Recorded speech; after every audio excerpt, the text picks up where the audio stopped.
Wow. That's amazing, because I would have never thought that anyone would have ever expected anyone to pass a credit check in order to just get power delivered to their house. No, exactly. Yeah. And so that's, okay, you know what? I got to roll up my sleeves because clearly you got to put me in, coach, right? I have to get into the game because the way I'm looking at things is just some of it, it could be done better. So we are here with Crystal Hansley. She is the founder and CEO of WeSolar Incorporated.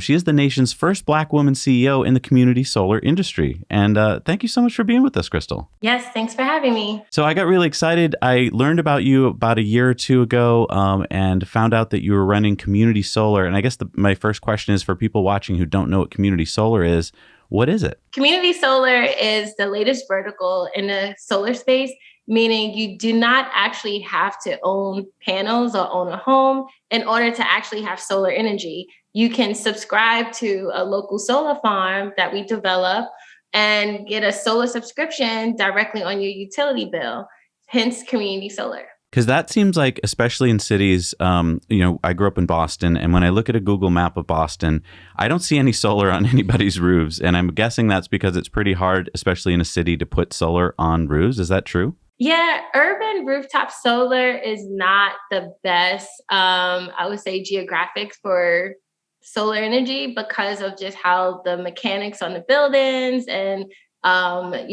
typically the roof can be a little dated. And so the capital cost that's associated with traditional rooftop solar is a barrier for a lot of homeowners. And so community solar increased the market and accessibility by 80%. Only 20% of Americans actually have access to rooftop solar. And that's the exciting thing, right? Communities who are typically marginalized or underrepresented from the just transition and being able to be participants and receive the economic resilience from community solar. That's what WeSolar's mission is all about. All right. So if the solar isn't going on the buildings, where is it? Yeah, so you can actually put them on the buildings. We would just need several roofs in order to aggregate the system size. But typically, when you think of community solar farms, you think of ground mounted systems on a parcel of land. The best land is, ecosystem land, eco-friendly brownfields, landfills. Land that's not really used for agricultural use. You get the most bang for your buck, right? In a sense that you have these brownfields that you can't really do anything with it. And then you put it on a solar system and now the community can benefit from those renewable energy savings. That's great. Hopefully we'll see some people checking you guys out. That's great. I didn't realize you're in so many different states. So that's congratulations. That's great. Yeah, like I said, there's the A side. I would say the A side and B side. Developers, they just want to develop traditionally, right? They don't have the skill set to do the acquisition or the marketing or the sales. And so you have the community solar subscriber organizations like Arcadia and Solstice that do not develop. They just literally have their entire business model around just signing up subscribers. And so that was where we started, right? Community solar subscriptions and being in the community and doing the education and the outreach and making sure that people have the information. And then, we started to realize that we wanted to take another role in the industry and have equity and own the systems and develop the systems, choose where the systems go. And yeah, that's our growth model. So we're like a hybrid. So we do both. We do customer acquisition and development, whereas you're going to start seeing, I believe, the industry where everyone is going to be doing a little bit of both. Even I'm noticing some of the larger community solar developers have on their website where people can sign up directly through them, where that wasn't the case just 2 years ago. And so, but I do think that when you look at any community solar company, just for knowledge, that you would see that one company is mostly development or mostly acquisition. And so we've been mostly acquisition, and now we're just doing our developing and growing. That must have been a huge jump, though, to go from just customer acquisition to going, okay, we're going to own solar fields out there in the world. Like, what was that transition like? I would say it was always a natural transition because there was just some developers that just didn't get it, right? And so I do believe get it as in, the language, the terms, the way in which the terms are now, where it's month to month, no credit score for low income families. That wasn't the case. And so subscriber organizations, that wasn't always the case. And so subscriber organizations really just had to take the terms that the developers and, seeing on this side of the fence, it wasn't necessarily the developers wanted to have these terms. It's more so that the developers use the traditional rooftop model, solar model. That's the one thing you can mirror it on, especially when you look at new industries. It's like you look at what's the closest industry. But someone who has a community organizing background, I knew that those terms were disconnected, and the financial institutions that were funding these projects clearly dictated the terms for the developers, but they were just so out of reach and so far-fetched. And if the idea around community solar is inclusiveness and accessibility, then you're still missing the mark, even with the great intentions, because you do not have the developers that have the understanding, or it was just not enough that had the understanding and the cultural competency to advocate for the middle and, middle America and some of the underrepresented groups that just would not pass a 700 credit score, right? Or, would not sign a 20-year anything or feel comfortable giving up their credit card information. And so those terms, as a subscriber organization, in order for you to have an ROI or have growth, you have to get business through the developers. That's the only way. But if you have terms that are just, unrealistic or really, really challenging, then it really squishes you in the middle. And I was really uncomfortable with that. And I'm like, well, the only way to really, change that is to become a developer, because then I'm controlling the deal and I can advocate with the financiers and saying, hey, no, this study that just came out that also proves that lower income families do not default on their utility. There's no research that says that if you do not have a 700 credit score, in fact, they are very loyal and they pay it because of energy burden. And so when you have lower FICO score subscribers and really advocating for them with the financiers, and you're building these community solar farms, and you're the developer, and you're saying, hey, in order for me to raise millions of dollars to develop and finance this project, I cannot bring a 700 credit score to, for acquisition, right? In order for you to feel safe, because there's no research that says that those subscribers are going to default. In fact, it says the opposite. And so that's what WeSolar brings to the table, is just that understanding and those different ideologies. Wow, that's amazing, because I would have never thought that anyone would have ever expected anyone to pass a credit check in order to just get power delivered to their house. Yeah. And so it's so great that you were looking at something and saying, this doesn't look right. This sounds wrong. Because I've never, when I'm paying my utility bill, they're never asking me for a credit check. Exactly. Right. So it's exactly. But think about it, right? It's just like, when you're a financier, and this is a very new thing, and you want to have some assurance, it's just like, who's to say these folks are going to default? But it doesn't make sense. You have a product that is superior than what they're doing already. A utility is doing a very similar thing. They're creating generation. They're also creating the power lines and stuff like that. But they are relying on you to pay for their bills. Right. I mean, if everyone stopped paying their bills tomorrow, yeah, they'd all be in trouble. But that's not really right. They're relying on everyone who is paying a bill. Right. And I mean, if you stop doing it, like, someone will take your place. Like, they shut the power off.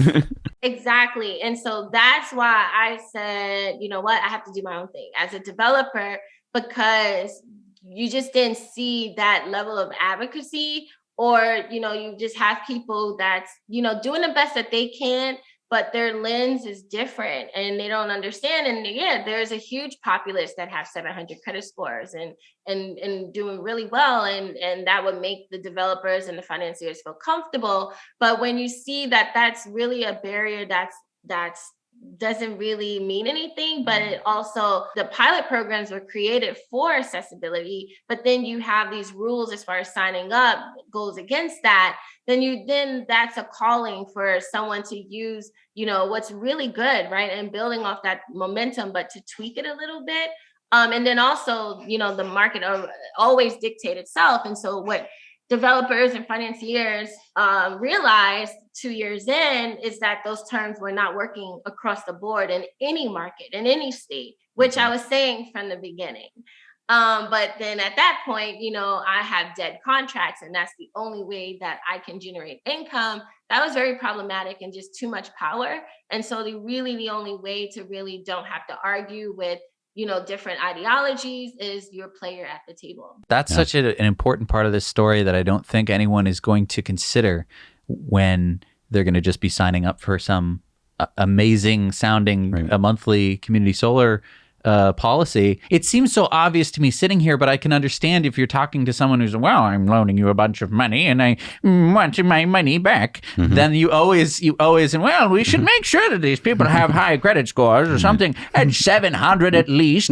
I'm thinking of Mary Poppins in the bank scene where they're walking around telling about all the things that they want to finance, but they always want their money back, and if they don't get the money back, then we're ruined. So it's so funny how you had to come up against that ideology of like, well, we did it with solar on people's roofs, and that was a physical thing on their house.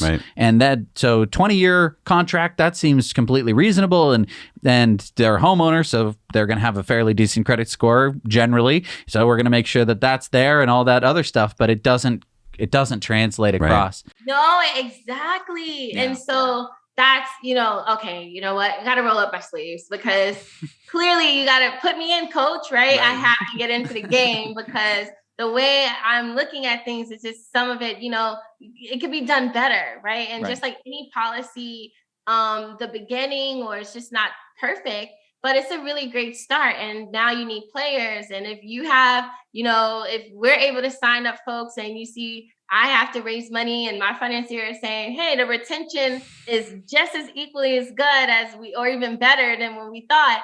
And then when you have WMBEs and women minority-owned businesses, and when you do that in census tracts, right? And so WeSolar can check 6X, right? It's the environment, it's the economics and the jobs and the savings, the equity, right? And then the off-takers being low-income families and frontline communities who didn't traditionally have access to solar. And then also the HBCUs and the local colleges and the volunteers and fighting against, ageism. So the retirees who got kicked out of the market, or the mothers who feel like they can't compete, got demoted because they don't have the same hours. It's just like WeSolar and community solar offer those others an opportunity to be a part of the transition, because you don't need that, right? If you have a network, you can sign people up and you can also make money. And so that's the team. Those are the volunteers. Those are not really volunteers. Those are the people that actually the contractors, right? And we're in this like Uber,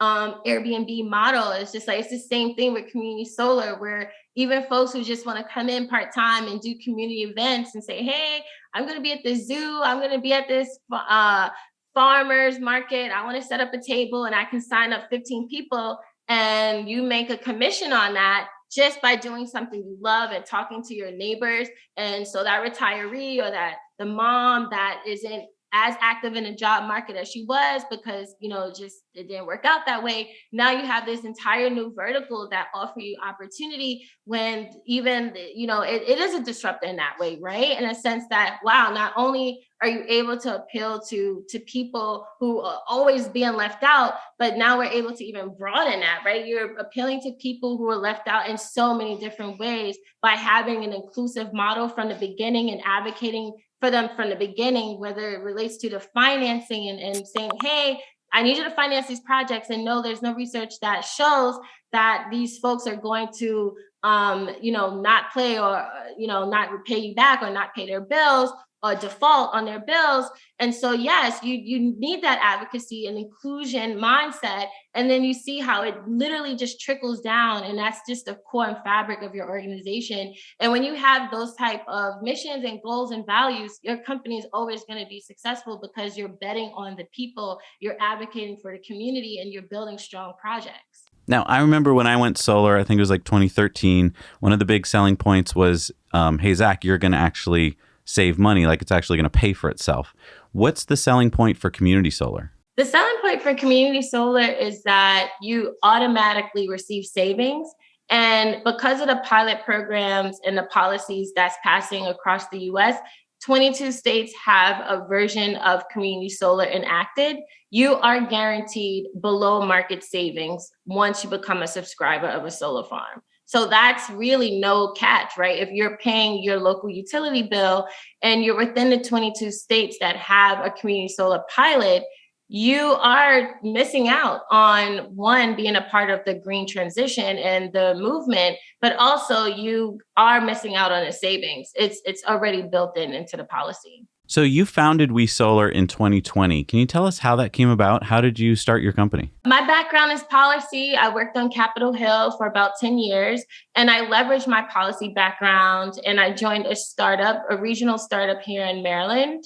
And I spent about 3 years when the very first community solar farm came online, and I played a critical role in making sure that communities of color and underrepresented groups we're signing up and doing the outreach and the organizing around those first solar farms that came online.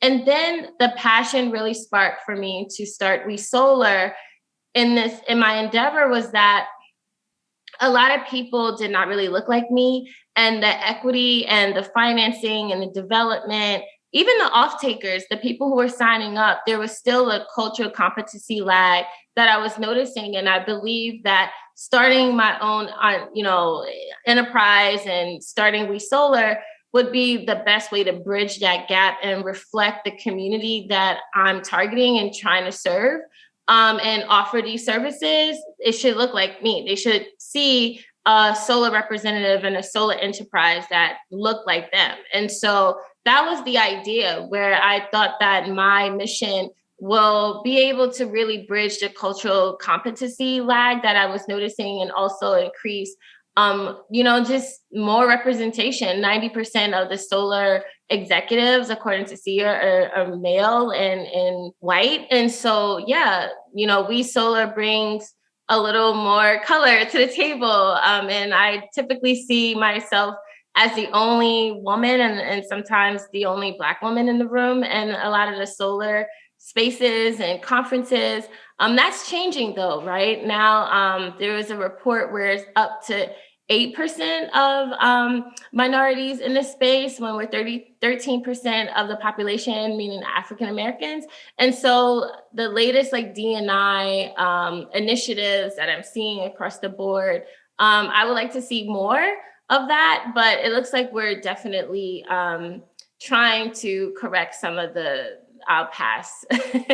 It feels like cities are kind of behind the ball when it comes to solar. It feels like solar is more of like a suburban thing in America. I don't know why. And do you get that feeling too, like when you're, in your industry? Yeah, there always has been this stigma associated with solar, renewables, wind, hydro, even the Sierra clubs and the traditional green organizations skewed higher income because of the barriers, right? When you think about the early green initiatives, there was a premium associated with solar. And even right now, there's still a premium associated with traditional rooftop solar. The first barrier is that you have to own your home.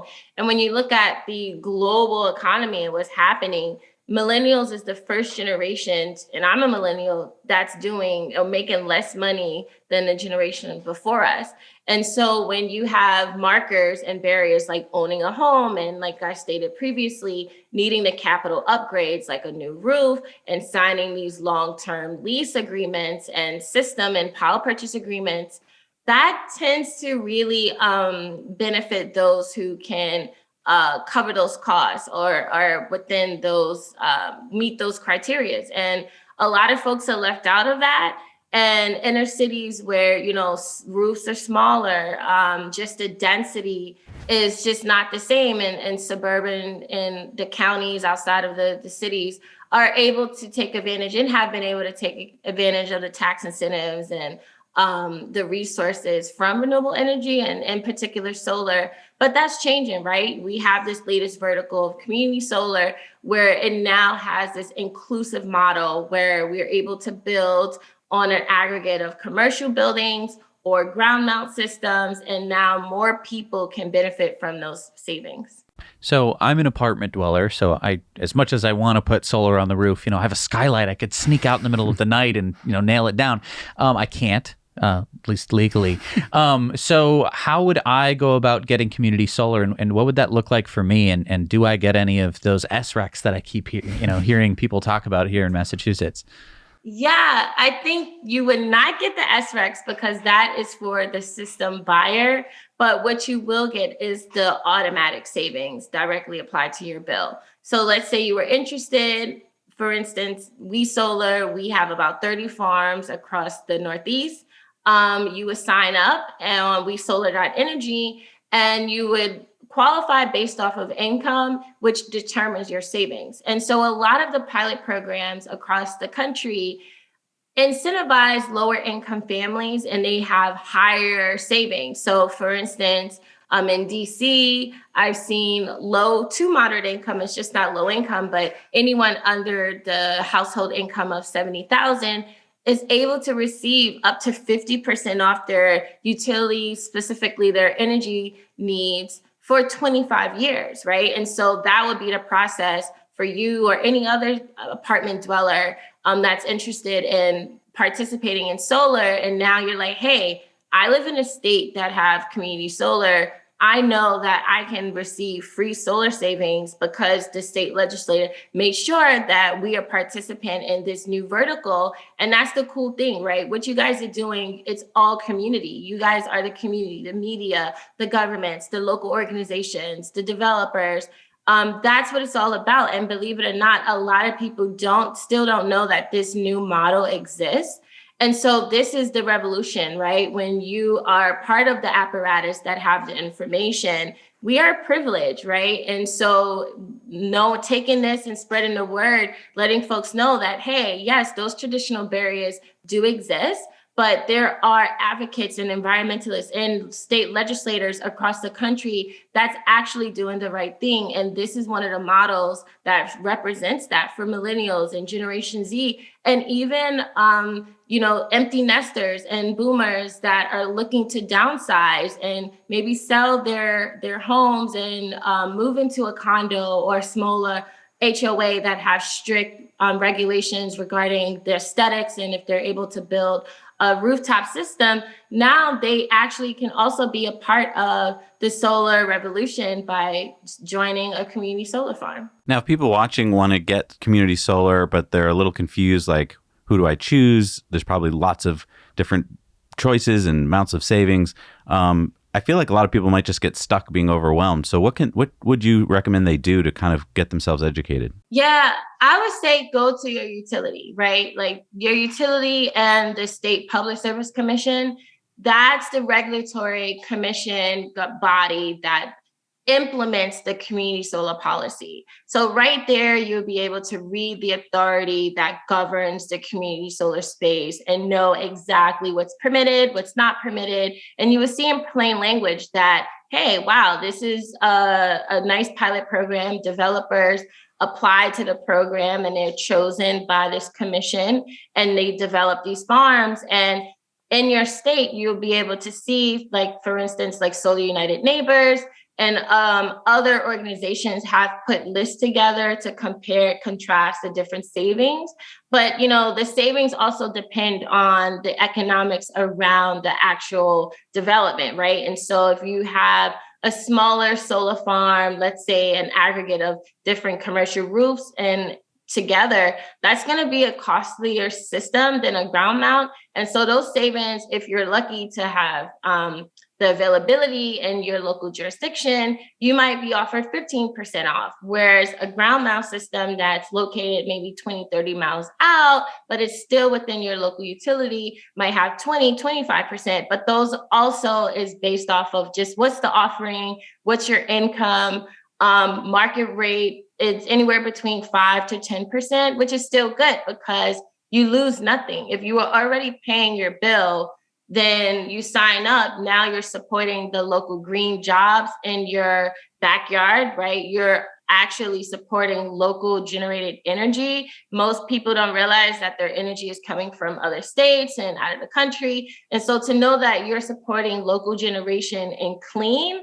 that right there on top of the savings is the reason why you should do it. And also look to see, what solar farms are available, and obviously support your WMBEs and your local businesses like WeSolar. So I'm so glad that you're doing what you're doing and making these solar farms and letting people basically have solar energy for people who can't put it on their houses. But why aren't the utilities doing this? Like, why are they relying on you to do it when it seems like they have the distribution and they already do a lot of the generation? Why aren't they just incorporating solar? Like, why are you doing it? Seems like a good business for you, but it's dumb that the utilities wouldn't be taking advantage of it. Yeah. So, when you look at the utilities across the country, some are in regulated markets, some are in deregulated markets, some are, really oil and gas heavy, and, solar and vertical, and this new vertical community solar, depending on how the policy is set up, right? So realistically, I think there's over 40 states that have a version of community solar.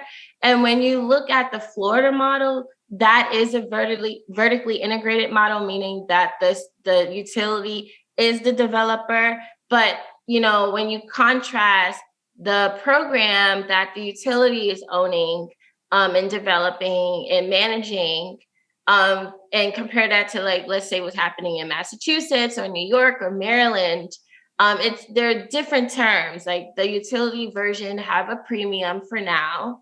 And it's market share, right? And so when you have independent generators like myself that can talk to local municipalities and local communities that have land, and they're the land lease owners of their roofs, and they have site control over the real estate, then now you are generating power that potentially or can be looked at as directly competing, I would say. But, right now we need all generation, right? It's not a them versus us. The utilities can roll up their sleeves and work with local generators and figure out a way in which, yes, you can have a vertically integrated model like Florida, but also have carve outs on the side, because at the end of the day, there's no right or wrong way to do community solar. Everyone is going to have their own interests in mind. So just think about it like that. If you're a utility, you definitely want to make sure that you maintain your market share. You have a fiduciary duty for your stakeholders and your investors. And you want to make sure that you're producing, right? And so if you have other aggregators and generators locally, you feel some type of way if they're like starting to step on your turf a little bit.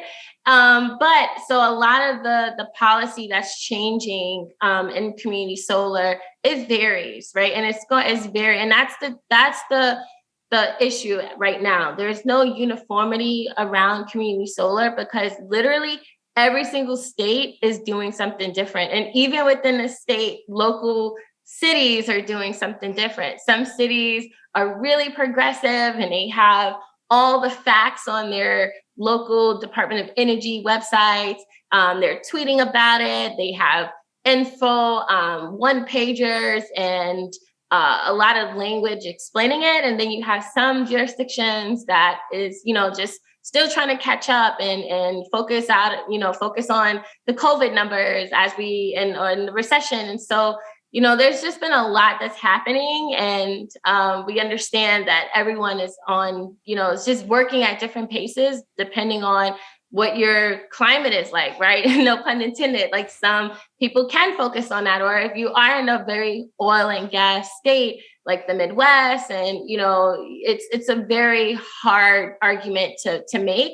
But I think we are coming around that we have to change to renewables regardless, right? That real scary UN survey that came out and said that we have to be by 50% renewable by 2050 or else. And it showed like all the things that would occur. So we actually have no choice to transition to renewables. And, the utilities are looking for those generators and those local generators. We have the real estate. The community knows where you can build, right? And so these are the type of partnerships and the conversations that is taking place in real time. And yeah, I mean, you have different utilities across the country that, have carved out or abiding by mandates through their state. And it's, maybe 2 to 4% of their market share. And then you have other jurisdictions like, North Carolina and Florida that completely owns the community solar space, but it also allows those homeowners or renters to get a solar subscription when they didn't have any other option if they was not a great candidate for traditional rooftop solar. Are there businesses that don't realize what they have? And what I mean by that is, like, if I own a giant warehouse or a big Home Depot style building and I've got a giant roof, I pass by so many of those buildings all the time that are just big bare roofs. And they seem to be in a perfect location. There's no trees. They're totally sunny. Are you hearing more and more of those business owners saying like, hey, put solar on my roof? Or is that still a difficult conversation to have? No, I think we're in a time where people are looking for residual. They're looking for ways to capitalize on real estate, right? And, people didn't realize if you have a sunny roof, maybe 10, 15 years ago, that can generate passive income. And so now, let's say that, you are an owner of a strip mall where you may have different leases. And so to then have solar panel that directly feed into those tenants doesn't really work for you because everyone is kind of like doing their own thing as independent owners of those businesses. And so when you have a community solar system on that particular real estate or roof where you don't really need the direct tenants to be the off-takers, and they can make passive income or generate money and also have the residual, those economic savings for the community, or even take some of it for themselves as an anchor tenant. That just creates more possibilities. And yes, like there are a lot of warehouses and commercial buildings that would be great for community solar when just a traditional off-taker and power purchase agreement just didn't apply for them for whatever reason. And again, it's still so new. And a lot of owners and of these large commercial real estates or middle to medium-sized commercial real estate buildings don't realize that this is an opportunity for them not to only be a part of it and go green, but they can also leverage their rooftop and give those savings for communities that really need it and really trying to climb out of this pandemic-induced recession and now inflation. Like those people and those communities that signed up and subscribers that signed up 2 years ago from community solar and those early adapters, Colorado being the first state to enact community solar, they're protected. They're literally protected from inflation at the moment because they have that resiliency. And so when you said, hey, what is the reason or why should I sign up? As an apartment dweller, did you know that you're guaranteed savings below market rate? No matter what happens to the market, community solar subscribers are protected. And it may be 5%, but 10%. But what happens when the energy prices, as you see it, go up by 20-25%? And that's the new market rate. But now those who signed up with community solar supporting that local green generation and with the local and state federal tax incentives, you're able to be protected against what's happening in the outside market. And if that's not a reason to consider it an insurance policy, right? So no matter what the savings are, whether it's 5, 10, 20%, if there's an available community solar slot of, open in your local state, you need to sign up just for insurance alone. Okay, so let's say that I live in a city and I can't put solar on my house, but I sign up for community solar. And so somewhere, 10 or 20 miles away is some solar panels sitting out in the sun generating power for me. I think that the question that a lot of people come up with is, what happens when the sun sets? Like, does my power shut off or something like that? How does that work, and how does that affect how I'm charged? Yeah, that's such a good question. So the offsite solar location of the farm do not offset your energy at all, right? In a sense, it's virtual net metering. So in theory, it's acting on your behalf, but you're still tied directly to your power lines, your transmission lines that's going through your home. So what would happen if there was a power outage or something in your building, that would impact you, or the local lines outside of your home or the near block or tree fell, that would directly impact you. But the solar farm isn't directly connected to you. So that's just powering the local grid. And so, yes, if that local farm, let's say, is super shady and for 2 weeks out, it just doesn't generate any solar, then yeah, you would not receive any credits, unfortunately, because your subscription, your portion of the solar farm wasn't generating on your behalf. So the worst case scenario in that case would be that your bill would be market rate and you wouldn't be able to have savings because it just didn't produce on your behalf because of the weather. So you don't lose anything, but yes, you only gain from the situation, because once it is running normally and it's producing power, that's when you'll start receiving the renewable energy credits again. Oh, I see. So basically, you're kind of setting aside what you think is the number of panels that Jesse needs. And then if he uses less than that or more than that, he just kind of pays the difference. And is that the total offset for me? So, that would include kind of nighttime for me. So I'd almost have like double the panels that I would. Yeah, no. So we size your subscription based off of your historical usage. And the way community solar aggregators or subscriber organizations typically do it is that we go in a little less than what you use. And so the typical family use about 10,000 kilowatt hours. And so let's say we are sizing your bill and you're like, okay, you're about average. We will just size you to about 80% of your usage. So you know that we would not oversubscribe you. So your savings is guaranteed. And the 20% that we do not cover, you will still be charged market rate. Because let's say you go on vacation, or, some folks, become empty nesters, or they put in new energy saving windows. We always just want that buffer. So we're, like you said, you're not overly subscribed, but we do have some enthusiasts that would like put us at max, put us at, even if we had to pay a little extra, but those are outliers that like really gun-ho and they want to be fully 100% green. But for solar subscriptions, we typically play it safe and subscribe you to about 80% of your usage, just in case, that's your portion of the farm, and the farm sell out pretty quickly. Because it's free. You only just sign up and you're saying, hey, you get your email, you're registered to your local solar farm. Here's your subscription. And the key thing is you're able to transfer your subscription. As long as it's within the same utility, you can keep that for the next 25 years, right? And so once you have a slot available, you literally have that slot forever. So let's say you got married, and, if you're already married and you wanted to buy a new house and you upsized, and if you were in an apartment, then those solar savings wouldn't, take care of your new home usage because you're using a lot more power. But hopefully, sometimes people drop out, or you can contact your community solar company like WeSolar, and we're like, we actually have some room left and we can match you to your current energy needs if it's available. Or there might be some new solar farms popping up.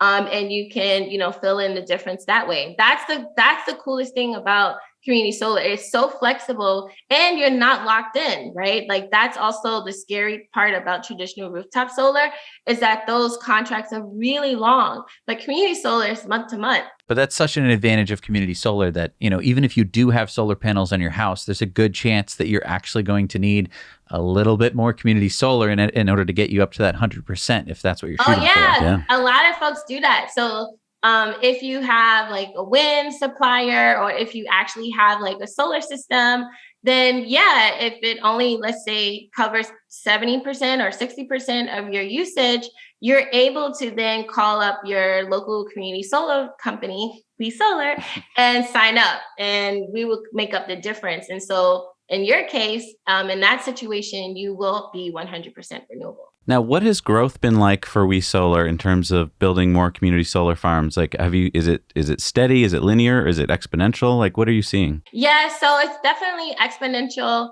There's two parts of the industry. So you have like your software, more of your marketing and aggregators, and then you have your developers. And so we started off as a traditional customer acquisition company where we would partner with developers who did not want to do acquisition. And we would be the man on the ground and also managing the subscriptions on their behalf. And we started off doing, a megawatt at a time. And now we have a very large customer acquisition portfolio. We're working with dozens of developers across the state. And we have over 30 farms online in 9 states. And most recently, we just secured our first power purchase agreement within the community solar pilot program here in Maryland, where we have an anchor tenant and we are developing 8 megawatts of community solar in the state of Maryland. And so, that's definitely exponential for someone that started a year and a half. So that's steady growth. And we look forward to obviously developing more community solar. The DOE just released their national community solar goals and stated that we will not be able to reach our net zero goals without actually implementing community solar. And so the DOE would like to have 5 gigawatts by 2025 in the next 3 years, which increases the market 700%. And so that lets you know, not only is there growth opportunities, not spurring any, competitors, but yeah, this is a new space, and we need to get to a 700% growth in the next 3 years.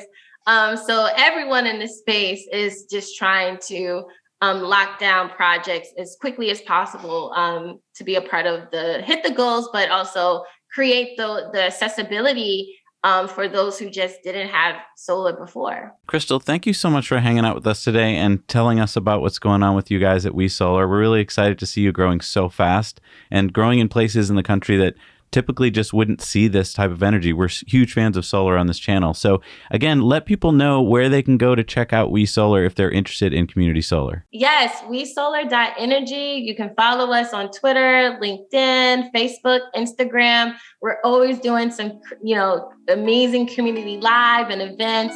That's our mission, to just make sure that the community is a part of the solar transition. And yeah, this was fun, and thanks for having me. Thanks, Crystal, so much.